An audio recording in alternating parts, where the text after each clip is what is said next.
Hi everyone, నా పేరు వెంకటనారాయణ. నేను ఈరోజు Porter pigments Q4 financial 21 results analyse చేయబోతున్నాను. ఇది రికమెండేషన్ కాదు, ఓన్లీ ఎడ్యుకేషన్ పర్పస్ మాత్రమే డిస్కషన్ చేస్తున్నాను. సో మీరు ఏదైనా ఫైనాన్షియల్ డెసిషన్ తీసుకునే ముందర సొంతంగా ఆలోచించుకొని తర్వాత డెసిషన్ తీసుకోండి. సో ఇప్పుడు పోర్టర్ పిగ్మెంట్స్ రిజల్ట్స్ అనలైజ్ చేయడానికి 3 వెబ్సైట్స్ యూజ్ చేస్తున్నాను. ఒకటి వచ్చి redstar.in, ఇంకోటి వచ్చి screener.in, ఇంకోటి BSc website. First redstar.in website open చేయండి. ఇక్కడ మనకు క్వార్టర్లీ రిజల్ట్స్ ఉన్నాయి. సో వీళ్ళకు సబ్సిడరీ కంపెనీస్ ఏం లేదు కాబట్టి స్టాండ్ అలోన్ కన్సాలిడేటెడ్ మొత్తం అంతా ఒకటే అనమాట. సో ఇక్కడ అమౌంట్ వచ్చి క్రోడ్స్లో ఉంది. మనం ఇక్కడ year on year results check చేయబోతున్నాము. ఇయర్ ఆన్ ఇయర్ అంటే so last year March 20 results ఈ ఇయర్ March 21 రిజల్ట్స్తో కంపేర్ చేస్తాం అనమాట.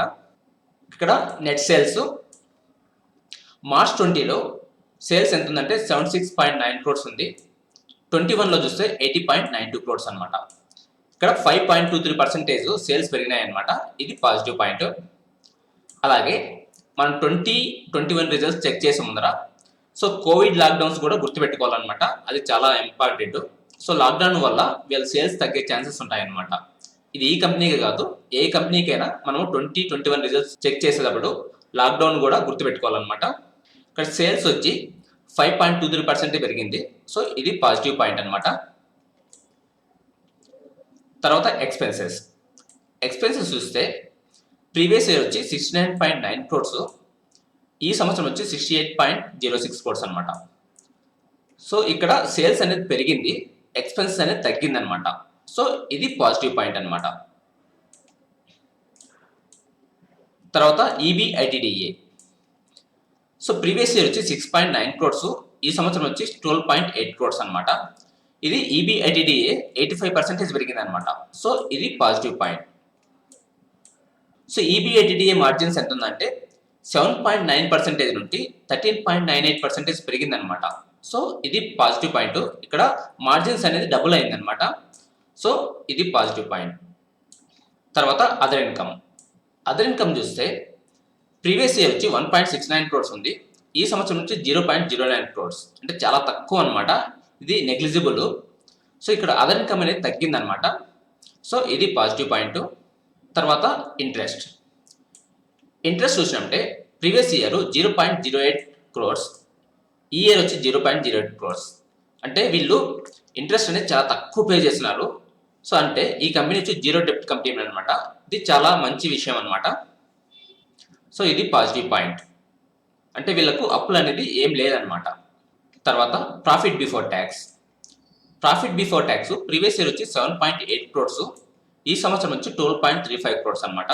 ఇక్కడ 58.3% పెరిగింది. సో ఇది పాజిటివ్ పాయింట్. తర్వాత ట్యాక్స్ అనమాట. ట్యాక్స్ చూస్తే ప్రీవియస్ ఇయర్ 1.8 crores పే చేసినారు, ఈ సంవత్సరం వచ్చి 2.05 crores పే చేసినారు. అదెంతంటే 10.8%. తర్వాత profit after tax previous year వచ్చి 5.95 crores, ఈ సంవత్సరం వచ్చి 10.3 crores అనమాట. సో ఇక్కడ 73% ఇంక్రీజ్ అయింది అనమాట. ఇది పాజిటివ్ పాయింట్. అలాగే ఇక్కడ ప్రాఫిట్ మార్జిన్ చూసినామంటే 6.83% నుండి 11.2% పెరిగింది అనమాట. సో ఇది పాజిటివ్ పాయింట్ అనమాట. తర్వాత ఎర్నింగ్ పర్ షేర్ చూసినామంటే ప్రీవియస్ ఇయర్ 5.6 rupees, ఈ సంవత్సరం నుంచి 9.7 rupees అనమాట. ఇక్కడ ఎంత పెరిగిందంటే 73% పెరిగింది అనమాట. ఇది పాజిటివ్ పాయింట్ అనమాట. సో ఈ రిజల్ట్స్ని బట్టి మనకు ఏమర్థమైందంటే వీళ్ళకి నెట్ సేల్స్ అనేది 5.23% పెరిగింది, సేల్స్ పెరిగినాయి, ఎక్స్పెన్స్ అనేది తగ్గిందనమాట. సో దీనివల్ల EBITDA పెరిగిందనమాట. ఇది పాజిటివ్ పాయింట్. అలాగే ఇంట్రెస్ట్ అనేది వీళ్ళు చాలా తక్కువ పే చేస్తున్నారు. సో ఇది పాజిటివ్ పాయింట్. అలాగే profit before tax, profit after tax అనేది పెరిగింది. అలాగే ప్రాఫిట్ మార్జిన్స్ కూడా 6.8% నుండి 11.2% పెరిగిందనమాట. సో ఇవన్నీ పాజిటివ్ పాయింట్స్ అనమాట. దీన్ని బట్టి మనకు అర్థమైందంటే సో March 21 రిజల్ట్స్ పౌడర్ పిగ్మెంట్స్కు బాగా వచ్చినాయన్నమాట. సో ఇది పాజిటివ్ పాయింట్. పౌడర్ పిగ్మెంట్స్కు మార్చ్ రిజల్ట్స్ చూసినామంటే ఇక్కడ ప్రాఫిట్స్ అనేది 73% వచ్చిందనమాట. డిసెంబర్ క్వార్టర్ చూస్తే 51% వచ్చిందనమాట. తర్వాత సెప్టెంబర్ చూస్తే ఇక్కడ నెగిటివ్ ఉంది. ఇక్కడ 5.3 crores ఉంటే 3.9 crores అనమాట, అంటే ఇక్కడ తగ్గినాయి. సో జూన్ క్వార్టర్లో కూడా తగ్గిందనమాట. సో ఇక్కడ 2 quarters వీళ్ళ ప్రాఫిట్స్ తగ్గింది, కానీ డిసెంబర్ క్వార్టరు మార్చ్ క్వార్టర్ బాగా పెరిగిందనమాట. సో ఇది పాజిటివ్ పాయింట్. తర్వాత స్క్రీనర్ డాట్ ఇన్ ఓపెన్ చేయండి. ఈ వెబ్సైట్లో కరెంట్ మార్కెట్ క్యాప్ చూసినామంటే 256 క్రోర్స్ అనమాట. అంటే ఇది small cap company. So small cap కంపెనీలో మనం ఇన్వెస్ట్ చేస్తున్నామంటే చాలా జాగ్రత్తగా ఉండాలన్నమాట. రిస్క్ ఎక్కువ ఉంటుంది. సో అది గుర్తుపెట్టుకోవాలన్నమాట. తర్వాత ప్రమోటర్స్ హోల్డింగ్ ఎంత ఉందంటే 62.4%. ఇది బాగుందనమాట. ఇది పాజిటివ్ పాయింట్. అలాగే ఈ కంపెనీలో ప్రమోటర్స్ ప్లెడ్జ్డ్ షేర్స్ ఏం లేదనమాట. సో ఇది పాజిటివ్ పాయింట్ అనమాట. ఇది 0%. సో ఇది పాజిటివ్ పాయింట్. తర్వాత ఇక్కడ బ్యాలెన్స్ షీట్ చెక్ చేస్తాము. సో బ్యాలెన్స్ షీట్లో రిజర్వ్స్ అనేది 178 క్రోర్స్ నుండి 232 క్రోర్స్ పెరిగిందనమాట. అంటే 2020లో 178 క్రోర్స్ రిజర్వ్స్ ఉంది, 21లో 232 క్రోర్స్ అనమాట. సో ఇక్కడ రిజర్వ్స్ పెరిగినాయి అనమాట. ఇది పాజిటివ్ పాయింట్. అలా ఇక్కడ బారోయింగ్స్ అనేది ఏం లేదనమాట. ఇది పాజిటివ్ పాయింట్. సో అలాగే ఇక్కడ capital working progress. So previous year చూస్తే 8 క్రోర్స్, ఈ సంవత్సరం వచ్చి 36 క్రోర్స్ అనమాట. ఇక్కడ క్యాపిటల్ వర్కింగ్ ప్రోగ్రెస్ అనేది 36 క్రోర్స్ ఉందన్నమాట. సో ఇంతకుముందు చెక్ చేసినప్పుడు ఇక్కడ అంతా 0 ఉందన్నమాట. కానీ 20లో 8 క్రోర్స్, 21లో 36 క్రోర్స్ అనమాట. అంటే ఈ సంవత్సరం వీళ్ళ కంపెనీని ఎక్స్పాండ్ చేస్తున్నారు అనమాట. దానికోసం ఇక్కడ 8 క్రోర్స్ స్పెండ్ చేసినారు, అలా ఇక్కడ 36 క్రోర్స్ స్పెండ్ చేసినారు అనమాట. సో ఇది పాజిటివ్ పాయింట్ అనమాట. ఎందుకంటే ఇప్పుడు కంపెనీని ఎక్స్పాండ్ చేస్తున్నారంటే సో ఫ్యూచర్లో వీళ్ళ రెవెన్యూస్ పెరిగే ఛాన్సెస్ ఉంటాయన్నమాట. దానివల్ల ప్రాఫిట్స్ కూడా పెరిగే ఛాన్సెస్ ఉంటాయన్నమాట. ఇది పాజిటివ్ పాయింట్. సో వీళ్ళు చాలా రోజుల తర్వాత కంపెనీని ఎక్స్పాండ్ చేస్తున్నారు అనమాట. సో ఇది మనం గుర్తుపెట్టుకోవాలి. అలాగే ఇక్కడ ఇన్వెంటరీస్, ట్రేడ్ రిసీవబుల్స్ అనమాట. ఇవి అదర్ అసెట్స్ కింద ఉన్నాయి. ఇన్వెంటరీస్ చూస్తే 50 క్రోర్స్ నుండి 43 క్రోర్స్ తగ్గిందనమాట. సో ఇది పాజిటివ్ పాయింట్. అంటే వీళ్ళ ప్రోడక్ట్స్ తొందరగా కంపెనీ నుండి బయటకు వెళ్ళిపోతున్నాయి అనమాట. సో ఇది పాజిటివ్ పాయింట్. అలాగే ట్రేడ్ రిసీవబుల్స్ చూసినామంటే ప్రీవియస్ ఇయర్ వచ్చి 40.6 క్రోర్స్, ఈ సంవత్సరం వచ్చి 40.78 క్రోర్స్ అనమాట. సో ఇక్కడ కాన్స్టెంట్గా ఉంది. అలాగే ఈ రిసీవబుల్స్ మనం ఇక్కడ సేల్స్తో కంపేర్ చేసినామంటే సో సేల్స్ వచ్చి 261 క్రోర్స్. అలాగే ఇక్కడ రిసీవబుల్స్ చూసినామంటే 40 క్రోర్స్ అనమాట. అంటే వీళ్ళ రిసీవబుల్స్ అనేది సేల్స్ 15% ఉందన్నమాట. ఇది చాలా మంచిది అనమాట. ఇది పాజిటివ్ పాయింట్ అనమాట. అలాగే ఇక్కడ ట్రేడ్ పేయబుల్స్ చూస్తే ప్రీవియస్ ఇయర్ వీళ్ళు పే చేసింది 16.6 క్రోర్స్ అనమాట. ఎవరికంటే వెండార్స్కి. సో ఈ సంవత్సరం 11.9 క్రోర్స్ అనమాట. అంటే వీళ్ళు వెండార్స్ పే చేసింది ఓన్లీ 11.9 క్రోర్స్ అనమాట. అలాగే వీళ్ళ రిసీవబుల్స్ వచ్చి 40 క్రోర్స్ ఉంది. సో ఇవన్నీ పాజిటివ్ పాయింట్స్ అనమాట. తర్వాత మరికొన్ని పాయింట్స్ చూస్తాము. సో దానికోసం నేను ఇక్కడ రిజల్ట్స్ పీడిఎఫ్ పేజ్ ఓపెన్ చేసినాను. ఈ పీడిఎఫ్లో మనకు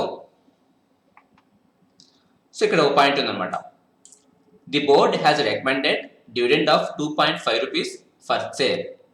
సో దానికి ఎంత అమౌంట్ స్పెండ్ చేస్తున్నారు అంటే 2.65 క్రోర్స్ అనమాట. ఓకే, సో వీళ్ళు డివిడెండ్ పే చేస్తున్నారు. ఎంత పే చేస్తున్నారు అంటే 2.5 రూపీస్ అనమాట. సో టోటల్గా ఆ డివిడెండ్ అమౌంట్ ఎంత అంటే 2.65 క్రోర్స్ అనమాట. సో ఇప్పుడు మనం బిఎస్సి వెబ్సైట్ ఓపెన్ చేస్తాము.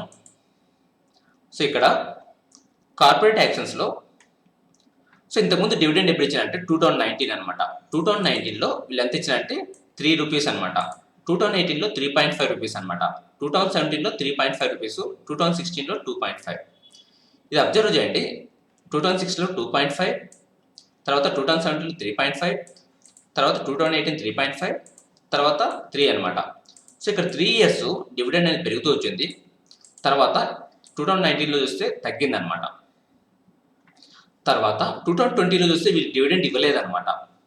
మళ్ళీ 2021కి వచ్చేలకు ఇక్కడ 2.5 రూపీస్ ఇస్తున్నారనమాట. సో దీన్ని బట్టి మనం ఏమర్థం చేసుకోవాలంటే 2020లో వీళ్ళు డివిడెండ్ ఇవ్వలేదు. ఎందుకు ఇవ్వలేదంటే సో దాన్ని మనం అర్థం చేసుకోవాలి. ఇక్కడ వెళ్ళామంటే సో ఇక్కడ క్యాపిటల్ వర్కింగ్ ప్రోగ్రెస్ 2020-21లో వీళ్ళు కంపెనీని ఎక్స్పాండ్ చేస్తున్నారు అనమాట. సో ఇక్కడ వాళ్ళు ఎంత స్పెండ్ చేస్తున్నారు అంటే 8 క్రోర్స్ 36 క్రోర్స్ అనమాట. సో ఇక్కడ ఎక్స్పాండ్ చేస్తున్నారు కాబట్టి సో దానికోసం డివిడెండ్ ఇవ్వకుండా వీళ్ళు కంపెనీని ఎక్స్పాండ్ చేస్తున్నారు అనమాట. సో ఇది పాజిటివ్ పాయింట్ అనమాట. సో ఇక్కడ వీళ్ళు డివిడెండ్ ఇచ్చేసి ఇక్కడ కంపెనీ కూడా ఎక్స్పాండ్ చేస్తున్నారు అంటే దానికోసం వాళ్ళు బయట నుండి అప్పులు తేవాలన్నమాట. సో బయట నుండి అప్పు ఎక్కువ తీసుకొని రాకుండా సో డివిడెండ్ స్టాప్ చేసి సో క్యాపిటల్ వర్కింగ్ ప్రోగ్రెస్ చేస్తున్నారు అనమాట. అంటే కంపెనీని ఎక్స్పాండ్ చేస్తున్నారు. సో ఇది పాజిటివ్ పాయింట్ అనమాట. అంటే మేనేజ్మెంట్ చాలా జాగ్రత్తగా సో ఎక్స్పాండ్ చేస్తున్నారు అనమాట. సో ఇది చాలా పాజిటివ్ పాయింట్. ఇక్కడ మనకు ఎక్స్పాన్షన్ గురించి ఒక పాయింట్ ఉంది. అదేమంటే 7th point, company had intimated earlier from time to time about its ongoing project expansion at Brijpura. Currently, the project is under construction stage. COVID-19 pandemic has continued to affect the work adversely, resulting into delay in completion. However, all efforts are being made to minimize the delay in completion, and the company expects to complete the project during the current financial year. So 2021లో వీళ్ళు project expand చేస్తున్నారు. So covid వల్ల lockdowns అయినాయి. So దానివల్ల వీళ్ళ expansion అనేది plans కరెక్ట్గా పోవట్లేదు అనమాట. కానీ కరెంట్ ఫైనాన్షియల్ ఇయర్లో ఈ ప్రాజెక్ట్ కంప్లీట్ చేస్తారనమాట. సో ఈ ప్రాజెక్ట్ కంప్లీట్ చేసినారంటే 22-23 తర్వాత అప్పటి నుండి వీళ్ళ రెవెన్యూస్ బాగా పెరిగి ప్రాఫిట్స్ పెరిగే ఛాన్సెస్ ఉంటుందన్నమాట. సో ఇది పాజిటివ్ పాయింట్. సో ఇది గుర్తుపెట్టుకోవాలన్నమాట. ఇప్పుడు మనం రిజల్ట్ రిపోర్ట్ చేస్తాము. సో ఈ కంపెనీ ఎక్స్పాండ్ చేస్తున్నారని మనకు అర్థమైంది ఆల్రెడీ. సో దానికోసం వీళ్ళు ఇక్కడ అప్పు చేశారనమాట. అది ఎంత అంటే total bank loan facilitate rated. So first వీళ్ళు ప్లాన్ చేసిందంటే 43.15 crores. తర్వాత దాన్ని తగ్గించారనమాట. ఎంత అంటే 38.15 crores. ఓకే, సో ఇక్కడ 38.15 crores వీళ్ళకి అప్పు ఉందన్నమాట. సో అలాగే ఇక్కడ చూసినామంటే వీళ్ళకు స్ట్రెంగ్స్ వీక్నెసెస్, సో ఇవి గుర్తుపెట్టుకోవాలన్నమాట. వీళ్ళకి స్ట్రెంగ్స్ ఏమంటే ఇక్కడ robust financial risk profile. The company remained debt-free as on March 31st, 2020 and also estimated to remain in fiscal 21, leading to robust capital structure and debt reduction metrics. So 2020లో ఇది డెప్ట్ free company అనమాట. అలాగే 21లో కూడా డెప్ట్ ఫ్రీగానే maintain చేస్తానని చెప్తున్నారు.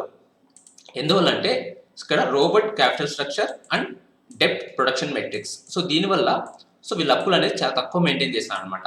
ఇది పాజిటివ్ పాయింట్. అలాగే established presence in master batch industry and long standing relations with customers. So వీళ్ళు మాస్టర్ బ్యాచ్ ప్రోడక్ట్ మ్యానుఫ్యాక్చర్ చేస్తున్నారు. అలాగే వీళ్ళ కస్టమర్స్తో వీళ్ళకు లాంగ్ రిలేషన్షిప్స్ అనేది చాలా రోజులు ఉంటుందన్నమాట. సో దీనివల్ల వీళ్ళ బిజినెస్ అనేది కంటిన్యూగా పోతూ ఉందన్నమాట. అది పాజిటివ్ పాయింట్ అనమాట. అలాగే efficient working capital management. So వీళ్ళు వర్కింగ్ క్యాపిటల్ మేనేజ్మెంట్ను బాగా ఎఫిషియెంట్గా మేనేజ్ చేస్తున్నారు. సో అది పాజిటివ్ పాయింట్ అనమాట. సో ఇక్కడ ఈ పాయింట్ అనమాట, working capital requirement is met through credit from suppliers and internal అక్రూవల్స్.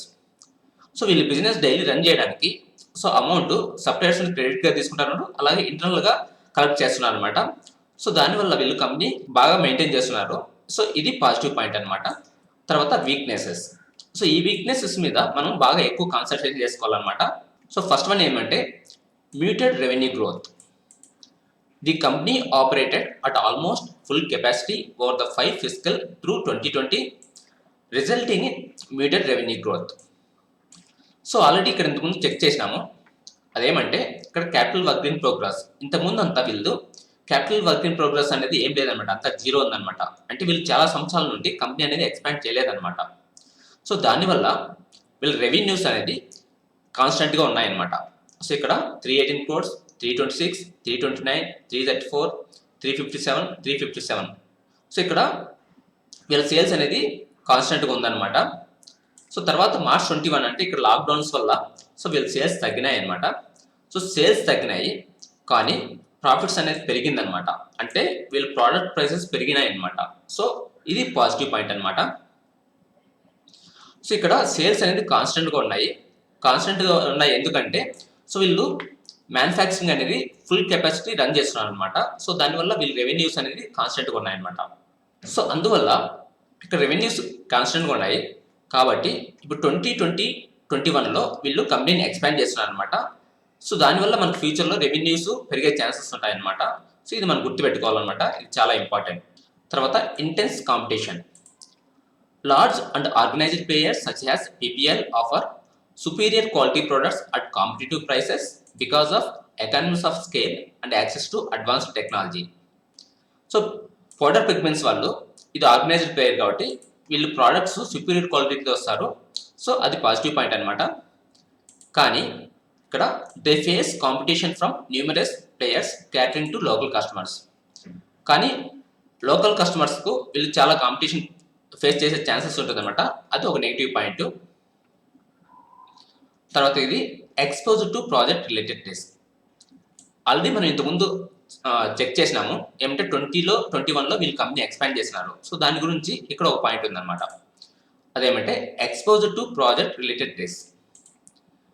The company is setting up A plant with an initial capacity of 5,000 to 6,000 ton per annum, entailing capital expenditure 85 crores to be funded through internal cash accrual.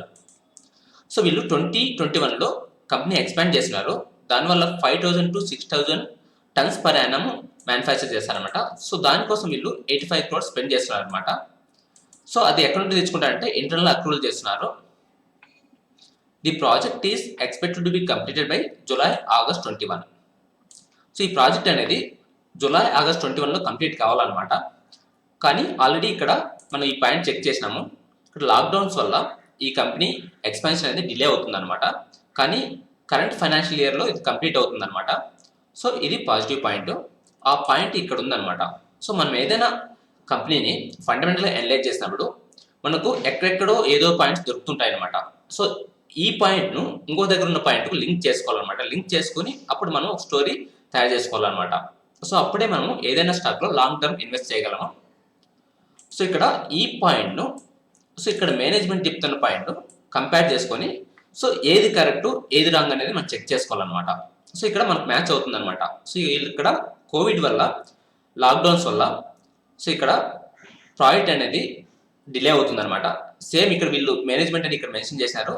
అలాగే ఇక్కడ crucial రిపోర్ట్లో కూడా వీళ్ళు mention చేశారనమాట. So ఇది మనం గుర్తుపెట్టుకోవాలన్నమాట.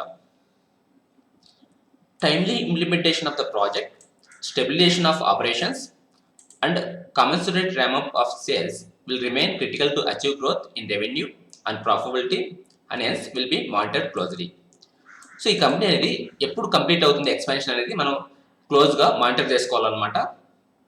So దానికోసం జాగ్రత్తగా ఎప్పుడు అబ్జర్వ్ చేయాలన్నమాట. సో ఇక్కడ అవుట్లుక్ స్టేబుల్.